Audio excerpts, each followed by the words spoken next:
Muy buenas a todos y bienvenidos a Fax Android. Yo soy Álvarez del Vallo y hoy estáis en el análisis del que es posiblemente el mejor móvil de 2018, el Huawei Mate 20 Pro.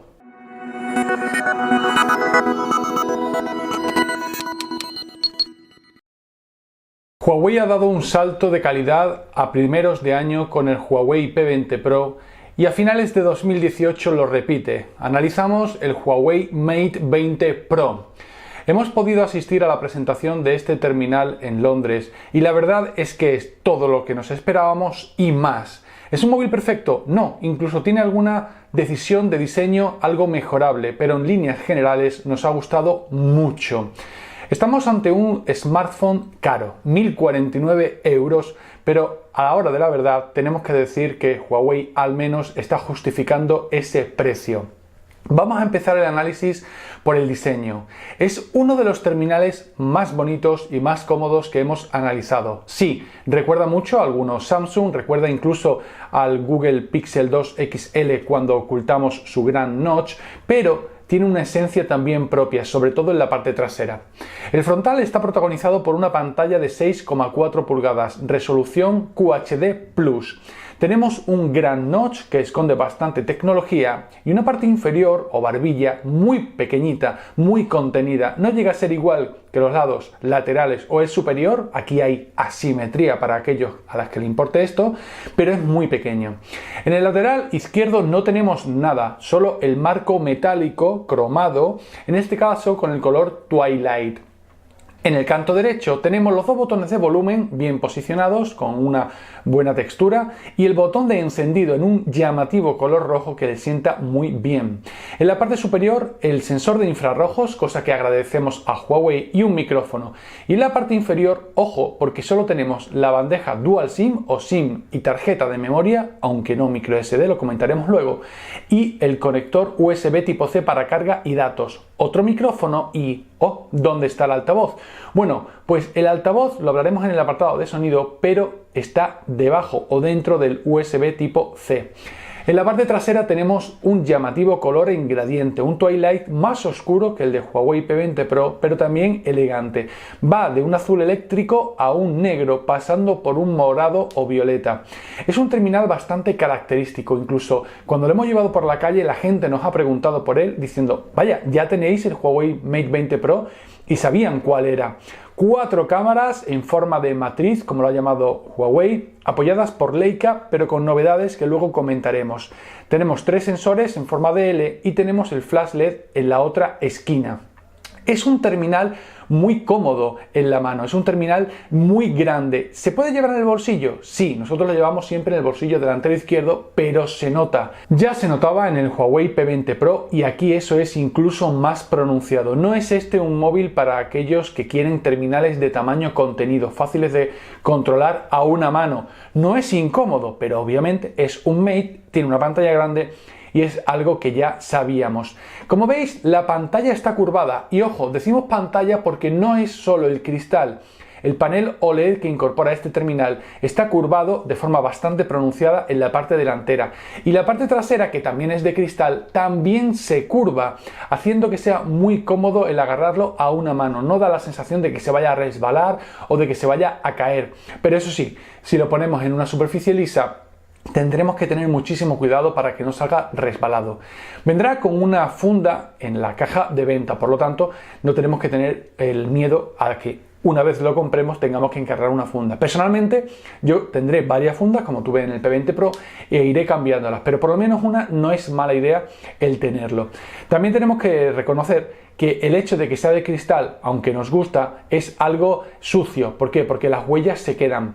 En el acabado Twilight, al igual que en el acabado negro, tiene un acabado normal. Luego están las versiones azul y verde que tienen un patrón que parece que visualmente se le quedan menos las huellas. Y es verdad, las cosas como son, se nota. No obstante, como siempre decimos, un terminal normalmente lo ves delante y delante la pantalla no atrapa demasiado las huellas, o al menos no más que otros dispositivos. ¿Cómo es en el día a día este terminal? A la hora de llevarlo encima, ¿pesa demasiado? No, no pesa demasiado, es bastante cómodo. Tiende, eso sí, a requerir los accesorios en los que viene la caja, esto es, los auriculares USB-C porque no tiene jack 3,5 mm, el adaptador por si queremos utilizar otros auriculares y sobre todo el cargador, aunque de eso hablaremos más adelante. Estamos ante el primer terminal con el nuevo procesador HiSilicon Kirin 980, un chip que utiliza tecnología de 7 nanómetros para ahorrar energía y dar más potencia. Tiene 8 núcleos, 2 a 2,6 GHz, otros 2 a 1,92 GHz y 4 más a 1,8 GHz. También estrena la GPU, la Mali G76 MP10. Es un procesador que en el día a día funciona muy bien. Lo hemos probado con aplicaciones como Instagram, Inbox, juegos como Honkai Impact Zone, hemos navegado, utilizado Google Earth, hemos hecho multitud de operaciones y en ningún momento hemos visto que le falte potencia en ningún sentido. Ni siquiera en el apartado gráfico. También es verdad que en alguna ocasión la propia interfaz del sistema parece que se nos ha ido a una velocidad un poquito lenta, como si hubiera algún tipo de lag. No parece que sea cosa del procesador, sino más bien de que EMUI 9 todavía no está del todo pulido. No es algo grave, no es algo dramático ni muchísimo menos, pero simplemente lo hemos visto y obviamente os lo contamos. Tiene una memoria RAM, la unidad que hemos analizado, porque según qué mercados habrá otras con más RAM, de 6 GB, que nos parece suficiente para la multitarea, para abrir y cerrar aplicaciones, para que se queden en segundo plano, y la memoria interna se va a 128 GB, de los cuales 12 se los queda el sistema. No son pocos, y en este caso tenemos una buena noticia y una mala. La buena es que tenemos una ampliación de memoria disponible, la mala que no es micro SD, sino nano SD. Huawei ha presentado un nuevo tipo de tarjeta de memoria simplemente para poder utilizar la ranura de la nano SIM sin tener que dejar más espacio para la micro SD. Esto pues hará que a un futuro esperemos que se convierta en un estándar y sea más cómodo que todos los móviles tengan tarjetas de memoria porque simplemente utiliza el slot de la Dual SIM, pero por otra parte es verdad que tendremos que comprar nuevas tarjetas porque no son compatibles con las micro SD, como es obvio. No obstante, 128 GB no parece que sea un problema el tener disponible más memoria. Aún así, tenemos unidades con 256, pero como decimos, en función del mercado podremos comprar unas u otras. Dentro de las prestaciones técnicas y alejándonos un poquito de la potencia, tenemos bastantes cosas que ver. Para empezar, tenemos un chip NFC que nos permite pagar, nos permite sincronizar dispositivos y pasar información. Tenemos resistencia al agua, IP68, es decir, se puede mojar hasta 2 metros de profundidad y 30 minutos. Eso sí, agua dulce, nada de meterlo en el mar y demás, porque eso podría, la sal del propio líquido podría dañar el terminal, pero una caída accidental lo lavamos con agua del grifo y ya está. La verdad es que se agradece, está lloviendo, lo estamos utilizando y no hay problema.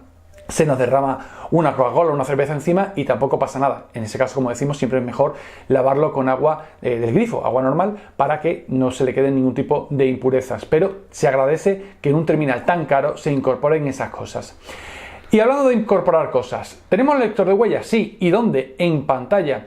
Como podéis ver, aparece un logotipo de la huella en el sitio donde si pulsamos se desbloquea. Este tipo de lectores ya lo habíamos visto en móviles como el Huawei Mate RS, el Porsche Design, y funciona bien, más rápido de lo que creíamos, y es que la tecnología ha mejorado y se nota. Aún así, no es tan rápido como el desbloqueo facial. En el Mate 20 Pro, al contrario que en el Mate 20, y eso justifica su notch, tenemos un sistema de desbloqueo avanzado en 3D con sensor de infrarrojos. Es muy similar al que tiene Apple en los iPhone 10 y iPhone 10S y 10S Max. También es similar al que usa Xiaomi en el Pocophone o en el Xiaomi Mi 8. Y la verdad es que, si bien no es todo lo rápido que es un sensor de huellas convencional, es verdad que es tan rápido como podría ser el desbloqueo facial que tenía con cámara normal el Huawei P20 Pro. Pero lo bueno es que tenemos las dos opciones. Podemos utilizar uno, utilizar otro y utilizarlos a la vez. Yo hay veces que cojo el móvil, no estoy mirando, desbloqueo con la huella, o hay veces que me levanto por la noche, cojo el móvil, lo incorporo y simplemente levantándolo se enciende la pantalla y ya nos desbloquea la cara. Se puede configurar para que se desbloquee automáticamente o que nos lleve a la pantalla de desbloqueo para leer las notificaciones y luego deslizamos, es decir, cómo funciona el iPhone. En este sentido tenemos muchos detalles muy bien cuidados. No tenemos radio, no tenemos jack 3,5 milímetros, sí tenemos, como hemos dicho, sensor de infrarrojos. Tenemos Wi-Fi y Bluetooth, ambos en la versión 5, es decir, Wi-Fi Dual Band y Bluetooth 5. El Wi-Fi va bien, es correcto, no es tan rápido como el que hemos visto, por ejemplo, en móviles como el P20 Pro, que daba una velocidad en una red de 600 megasimétricos de 420, una barbaridad. Este no, este se queda en algo alto, algo por debajo de un ordenador convencional por Wi-Fi, es correcto. No es tan lento como el Mate 20 Lite, pero no es un problema. Quizás puliendo un poquito el software, quizás el módem que tenga sea diferente que el P20 Pro. Vaya, que se nota que es bueno, pero no llega a ser brutal. Y ahora vamos a hablar de la pantalla. Por primera vez en un dispositivo masivo, y decimos masivo porque ha habido móviles de Huawei con esta resolución, nos vamos a un panel OLED con resolución 3120 x 1440, 2K QHD+. Tenemos una densidad de píxeles de más de 500, se ve muy bien y además, en este caso podemos modificar la resolución. Y en pantalla tenemos la opción de cambiar entre resolución Full HD, HD, QHD en modo WQHD+, y ponerlo en resolución inteligente. Esto quiere decir que en función de la aplicación que estemos abriendo, el sistema dirá, bueno, esto te lo muestro en HD, te lo muestro en Full HD, te lo muestro en QHD, porque a lo mejor para los iconos es tontería tener QHD, pero si vamos a ver un vídeo sí que se va a saltar esa resolución inteligente. Ojo, porque si aplicaciones como YouTube y Netflix bien permiten el uso de vídeos en alta resolución, si tenemos la resolución inteligente y abrimos estas aplicaciones, va a adoptar la que tengamos en el momento, que normalmente es Full HD+. Si queremos garantizar que vamos a ver un vídeo en estas plataformas de streaming con la máxima calidad, nos vamos a los ajustes, activamos WQHD+, y entonces sí entramos en esas aplicaciones. ¿Cómo se ve la pantalla? Bueno, se ve espectacular con alguna salvedad, sobre todo para los que no gustáis de las pantallas curvadas. Es cierto que en el lateral, cuando estamos leyendo, la letra se deforma ligeramente. Es cierto que a la hora de teclear, las teclas que están en el lateral tienen un tacto ligeramente diferente. A mí personalmente no me preocupa y no me molesta, pero está ahí.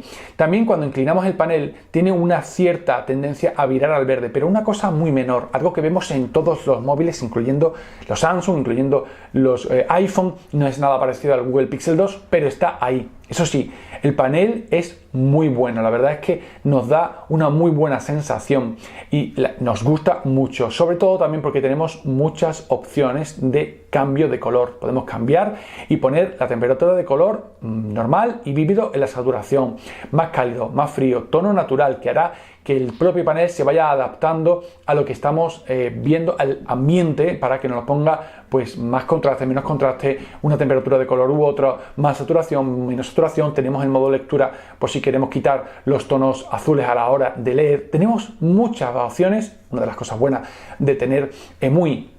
Y también es verdad que tenemos soporte HDR, o sea que no tenemos ningún tipo de queja con respecto al panel. Mira que el móvil es caro, pero está a la altura. Vamos a hablar ahora de un apartado y vamos a tratarlo en detalle, el sonido.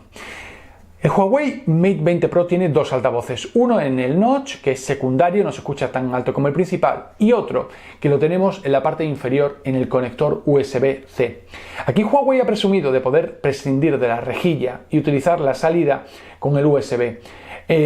El sonido normal es alto, pero sin ser de los mejores. No llega a distorsionar, es aceptable, como decimos, quizás un 7, 6,5, 7, 7,5 como mucho.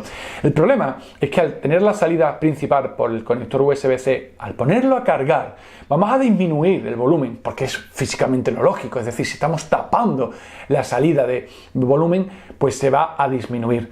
También es cierto que es raro que lo utilicemos conectado y vamos a escucharlo, pero si somos de los que vemos muchos vídeos y tenemos conectado una batería o tenemos conectado el propio cargador, pues vamos a notarlo. Es una decisión que no entendemos por qué lo ha hecho así.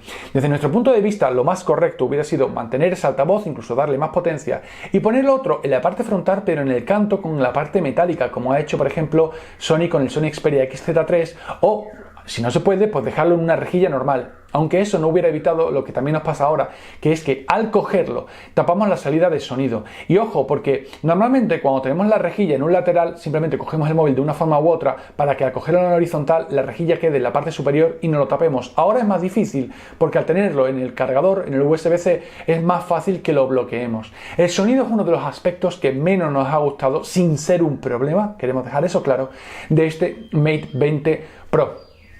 Y hemos hablado del diseño, hemos hablado de la pantalla, hemos hablado de la potencia y hemos hablado del sonido. Nos quedan dos apartados principales que son los dos más interesantes. Vamos a hablar de la batería. 4200 mAh. Huawei se ha superado a sí mismo. Es verdad que el Mate X, el Mate 20X tiene 5000 mAh, pero es un terminal muy concreto con una pantalla casi demasiado grande. Este Mate 20 Pro nos ha dado entre 5 y 8 horas de pantalla en función del uso que le hayamos dado. Lo normal, unas 5 horas de pantalla con día y medio de autonomía. Si le damos mucha caña nos vamos a 7, 8 horas de pantalla en 15, 16, 17 horas totales de uso. Un día súper intenso. Tenemos además algunos aspectos que mejoran que no hemos conectado, como el GPS dual, que es verdad que se posiciona bastante más rápido. Tenemos carga rápida, Supercharge 2.0, y cuando decimos rápida es que en menos de una hora lo tenemos al 100%. Eso sí, con su cargador. También tenemos carga inalámbrica y carga inalámbrica rápida, y por si eso fuera poco, podemos utilizarlo como carga reversible. ¿Qué significa esto? Que nos vamos a los ajustes, activamos la opción correspondiente y ponemos un móvil con carga inalámbrica encima de nuestro Mate 20 Pro y lo va a cargar. Esto para los usuarios de iPhone pues va a ser quizá necesario si el móvil en concreto se le está quedando sin batería. También funciona por supuesto con Samsung, con cualquier cargador con carga QI o carga Qi, que es el estándar de la carga inalámbrica, y la verdad es que nos parece muy útil. Quizás no lo usemos mucho, quizás sí, pero va a ser una cosa bastante de nicho, pero que se agradece que en un móvil, como siempre decimos, de gama alta hay que exigirle todo lo máximo, y también le exigimos, como no, innovación. La batería es uno de los dos aspectos más llamativos para mi gusto. ¿Y dónde destaca también este Huawei Mate 20 Pro? Pues en el apartado fotográfico. 4 cámaras y ojo porque echamos en falta una quinta. Ahora os lo explicamos. Empezamos por la parte delantera. El gran notch tiene una cámara de 24 megapíxeles. Tenemos una experiencia correcta en cuanto a detalle, pero es verdad que Huawei, pues ya sabéis que tiende mucho a utilizar el modo belleza, y la cámara, tanto para foto como para vídeo, es aceptable con buena luz. El problema es que cuando la luz cae, cuando estamos de noche, el rango dinámico es insuficiente. Vemos que es más difícil que enfoque, pero sobre todo que cuando nos hacemos un selfie, la parte de atrás tiende a quemarla o a subexponerla en función de la luz que tengamos. Estáis viendo ya bastantes fotografías que hemos hecho, por supuesto. Tenéis todas las fotografías para verlas en el enlace de la review en faxandroid.com. El enlace lo dejaremos en la descripción del vídeo, pero también una galería en alta calidad donde estamos subiendo todas las fotos sin retocar para que podáis descargarla o verla. Como decimos, en alta calidad, no están comprimidas ni nada, por mucho que sea Google Fotos, es la versión Pro. También es cierto que la cámara delantera, como decimos, echamos en falta una segunda cámara con gran angular. Sí, la tiene el Pixel 3, pero también la hemos probado en otros móviles como algunos Huawei Mate, móviles mucho más baratos y que creemos que quizás se lo esté guardando Huawei para el P30. Ojalá lo hubiera traído en el Mate 20 Pro, pero bueno, sea todo eso el problema. Nos vamos a las cámaras traseras. Aquí hay mucho que hablar. 3 cámaras como el P20 Pro. Bueno, no, mejor que en el P20 Pro. Mantenemos el sensor de 8 megapíxeles con telefoto. Mantenemos el sensor principal de 40 megapíxeles. Y sí, lo hemos dicho bien, 40 megapíxeles. Una barbaridad. Y además incorpora uno nuevo de 20 megapíxeles, en este caso con gran angular. Una gozada irnos a hacer fotos en ciudades con este cámara. ¿Por qué? Porque es la primera vez que podemos hacer una foto con telefoto y gran angular a la vez sin sacrificar la calidad del sensor principal. Por si esto fuera poco, la aplicación de cámara ha incorporado muchas novedades con inteligencia artificial. La más llamativa es el macro. Ahora podemos activar la detección de escenas y cuando nos acerquemos mucho a un objeto se va a activar el modo super macro y podemos hacer fotos hasta 2,5 centímetros. La verdad es que es una pasada. El nivel de detalle que se obtiene es increíble y la verdad es que se agradece mucho. Tenemos por supuesto el zoom híbrido 5X y luego tenemos un modo de retrato mejorado en cuanto a recorte, en cuanto a calidad, pero es verdad que el desenfoque llega a ser un poquito artificial. Ha mejorado mucho con respecto al Mate 10, por ejemplo, pero todavía le falta un salto para ser como el de los iPhone o sobre todo como el de los Google Pixel. Aún así, muy bueno, tenemos que decirlo. ¿Y dónde destaca también este móvil? En el modo vídeo. Tenemos filtros para hacer fotos y vídeos de una forma que hasta ahora estaba limitada a la fotografía. Nos referimos al desenfoque en tiempo real, al blanco y negro selectivo, al modo retro con enfoque en los rostros. Todo este tipo de vídeos que estáis viendo son muy llamativos. Ojo, porque no son perfectos y todavía el software tiene que mejorar. En algunas escenas lo clava y en otras escenas aparecen ciertos artefactos, enfoca cosas que no deberían.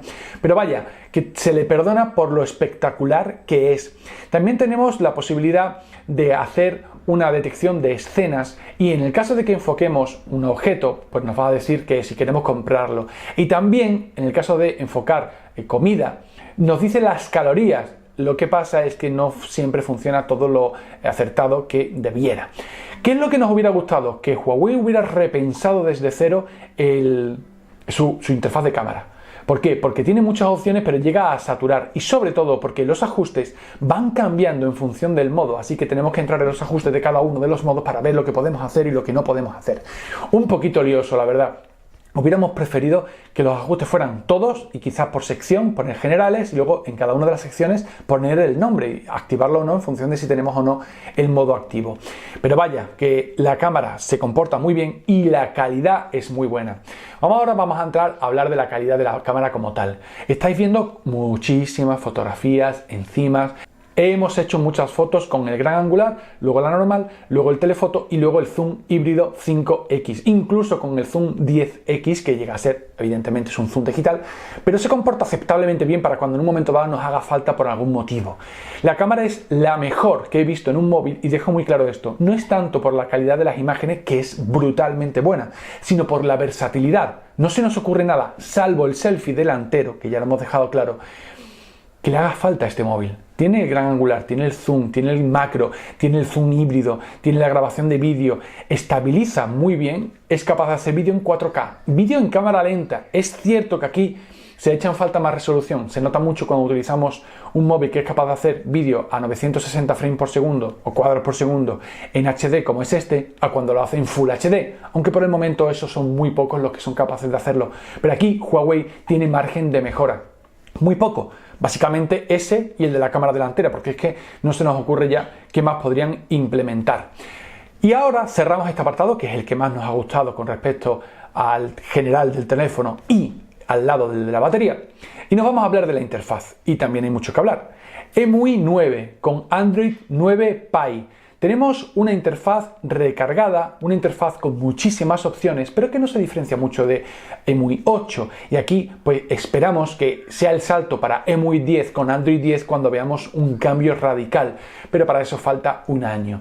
Tenemos muchas opciones, tenemos los nuevos gestos que personalmente me gustan mucho, funcionan como los de Xiaomi, es decir, mantenemos un swipe hacia arriba y volvemos, un swipe permanentemente pulsado y abrimos la multitarea. Y luego si estamos en cualquier aplicación y deslizamos en un lateral, veis que se abre la flecha y hacemos el gesto de volver. ¿Qué pasa? Que cuando lo hacemos en el lateral le hacemos el gesto de volver, pero es que a lo mejor lo que queremos es abrir esto y tenemos que irnos muy hacia arriba. Esto se solucionaría, como siempre hemos dicho con los Xiaomi, dejando ese gesto a la mitad de la pantalla, simplemente, no la mitad. La mitad vuelve y la otra mitad, no solo la parte superior, permite el deslizar, como veis aquí. También tenemos la posibilidad de utilizar el balance digital. Esto lo que nos hace es abrir una interfaz que nos dice cuánto hemos usado el móvil, con qué aplicaciones, cuántas veces lo hemos desbloqueado, en función de los últimos días que lo hemos hecho, las aplicaciones, cuánto la hemos usado, en qué momento. Podemos restringir el uso. hoy nos dice cuánto tiempo hemos usado cada aplicación en cada día. La verdad es que es muy práctico, una novedad de Android 9, y también tenemos novedades en EMUI. EMUI 9 tiene menos opciones, pero claro, pasamos de unas 950 a unas 850. Es como, ok, pero wow. Tenemos, como hemos dicho, los nuevos gestos y al fin y al cabo va bien, tiene muchas opciones, pero echamos en falta, primero, pulir la interfaz, que cambie radicalmente, que se parezca más a lo que tiene Android 9 de stock. Es verdad que podemos cambiar los temas, etcétera. Y también pulirla en cuanto a opciones, es que satura un poquito. Incluso podemos controlar, como ya sabéis, los gestos en pantalla, gestos de nudillos en las aplicaciones. Podemos dibujar y lanzar otras aplicaciones, hacer recortes, pero son casi que demasiadas. Aún así, bueno, no es lo mejor del terminal, hay que pulirlo, pero tampoco es que sea un drama y no es un problema. Eso también tenemos que destacarlo, ¿no? Y cerramos la review, una review más larga de lo normal, pero es que merecía la pena. ¿Qué es lo que más nos ha gustado del terminal? El diseño, los colores, la pantalla y sobre todo la cámara y la batería. La cámara es la mejor en cuanto a versatilidad y una de las mejores en cuanto a calidad, o sea que globalmente para mí es la mejor. Y la batería es una de las mejores y de nuevo tiene carga rápida, carga inalámbrica rápida y por si todo eso fuera poco, carga reversible para cargar a los móviles con carga inalámbrica de vuestros amigos, porque vosotros sois así de chulos. Y lo que menos nos ha gustado, porque hay cosas que nos han gustado poco, el sonido. Es mejorable en cuanto a potencia, volumen, pero sobre todo es mejorable porque ponerlo en USB-C es un fallo. Esperamos que no repita esto Huawei para el P2030 ni para el Mate 30 y por supuesto que no lo imite en otros móviles. Y por otra parte, pues como hemos dicho hace poco, EMUI pues requiere de una limpieza, de pulirlo y sobre todo de un cambio estético, que no es un drama, pero bueno, ahí queda. Nos hubiera gustado que el terminal fuera un poquito más pequeño en cuanto a la diagonal, pero es un Mate, se supone que son grandes. Quizás lo que estamos pidiendo es un P30, no lo sabremos hasta dentro de 6 meses. ¿Merece la pena pagar más de 1.000 euros por este móvil? Bueno, ahí ya entra vuestra idea de si merece la pena pagar 1.000 euros o no por un móvil. Ahora bien, si vais a pagar más de 1.000 euros por un móvil, yo lo pagaba por este. Lo tengo meridianamente claro. Otra cosa es que diga, yo que con un móvil de 500 pues voy sobrado. Ok, no vas a tener lo mismo que aquí, pero es totalmente comprensible. Pero puestos a decir, quiero lo mejor y me da igual gastarme lo que sea, yo me compraba el Mate 20 Pro. Es que es absolutamente increíble, llamativo, elegante, bonito, potente, con batería, buena cámara. El fallo que ha tenido, sobre todo con el sonido, que es un fallo por sacarles fallo, porque tampoco es que sea un drama, es mejorable y esperemos que lo solucionen, pero tampoco es algo como para decir, Dios mío, no os compréis este móvil por el sonido, ni mucho menos. Huawei está avanzando a pasos agigantados, ya lo hizo el año pasado con el Mate 10, ya lo ha hecho con el P20 Pro, también con el P20 pero de forma menor, y con el Mate 20 Pro ha hecho algo que veíamos muy difícil, que es superar a su flagship de primera parte del año. Estoy deseando ver cómo evoluciona esto, cómo mejoran para el año que viene. Esperamos que os haya gustado esta review. Si es así, compartidla, suscribíos al canal, recomendadlo a vuestros amigos, dejadnos comentarios o dejadnos una mención a mí en @alvarezdelvalle si queréis que os responda alguna pregunta de este terminal. Un saludo.